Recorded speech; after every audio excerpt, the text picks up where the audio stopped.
Hey there and welcome back to another Marvel video. And recently we saw the release of the latest installment in the Marvel Cinematic Universe with the release of the Guardians of the Galaxy Holiday Special on Disney+.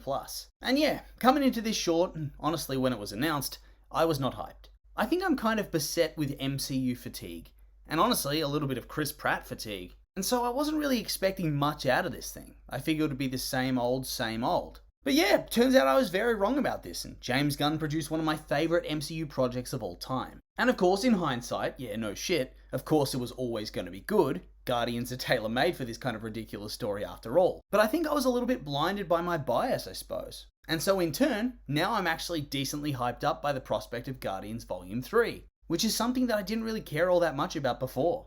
I'd expected a quality dip, but now I'm really excited. But yeah, back to the special. The Guardians of the Galaxy Holiday Special follows the Guardians of the Galaxy, bridging the gap between their appearance at the beginning of Thor Love and Thunder and their future appearance in Guardians Volume 3. Having purchased Knowhere from the Collector to serve as their new home base and having taken in Cosmo the Space Dog as their newest member, the Guardians are preparing to spend their first Christmas in their new home. However, not all is well. After being told by Kraglin about how Yondu ruined Christmas for Quill during his childhood, and knowing that he's still sad after the loss of Gamora, Mantis, who's secretly Peter's half-sister, decides that she wants to do something nice for him to try and cheer him up. And so she and Drax team up to kidnap Kevin Bacon from Earth and bring him to Knowhere to serve as his Christmas present. And so the pair make their way to the planet. And of course shenanigans ensue. They get rich off of taking pictures with tourists, they get wasted clubbing, they invade Kevin Bacon's home and beat up the police, and then they abduct him and set up a massive Christmas surprise for Peter, complete with lights and music and fake snow. It's all very sweet,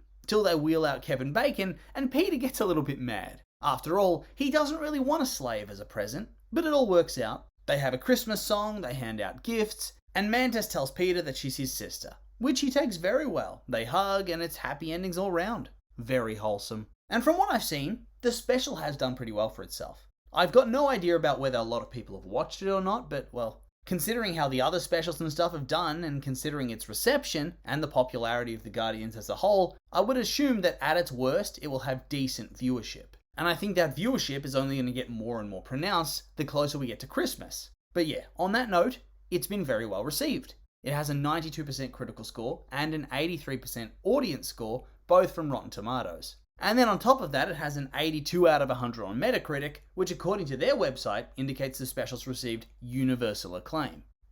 Not bad for a goofy Christmas special. And honestly, I can see why this thing's already so beloved. It's just fun. And it feels like the perfect send-off for this latest phase of the MCU. James Gunn described it as an epilogue. And yeah, it does feel like that. It feels very much like a farewell to the Guardians in a way, or at least this version of the Guardians. As the next film is Gunn's final in the MCU before he's exclusively linked to DC, and so there's obviously going to be a lot of changes for the characters going forward from there. Anyway, I think one of the best choices that this special made was to put minor characters front and center, Drax and Mantis. And you know, when I say minor, I'm not saying they're nobody background extras. They're not, but they are certainly characters that, even within the Guardian films themselves, are more minor members of the ensemble. Here, they were well and truly brought to the forefront, and were able to shine with a really interesting dynamic.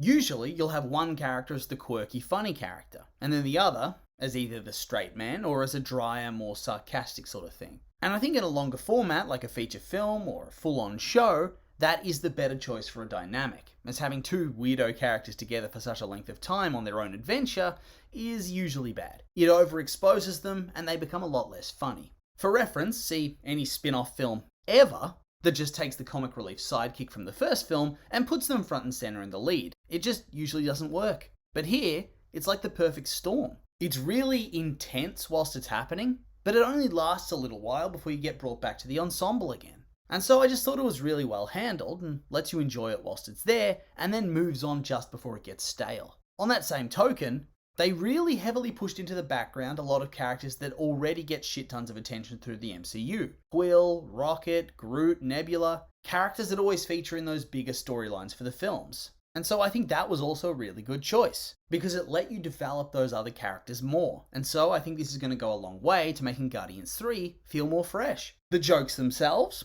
they were very silly. You could tell this thing wasn't taking itself seriously at all, which, you know what, it really shouldn't. It's a special about aliens kidnapping Kevin Bacon and taking him as a slave to give as a Christmas present. If you tried to play that seriously, it would be god awful. And so yeah, whilst a lot of it was stupid, it kind of just works. It's honestly classic Guardians, really. And it very much seems like the vibe that Thor Love and Thunder tried and failed to achieve. Just balls to the wall, wacky shenanigans that somehow form a heartwarming storyline. It's actually really impressive that they've managed to do this. Also, I know there was some complaints about musical numbers being included to pad out the runtime, but I really loved all of them. I feel like extended musical montages are a staple of both Guardians of the Galaxy films, and of course Christmas films. And so it's only natural that you include them. Plus, they were varied in tone. The first one with the alien band, that was clearly funny, comedy. And then the further you go along, the more and more heartfelt and wholesome they became.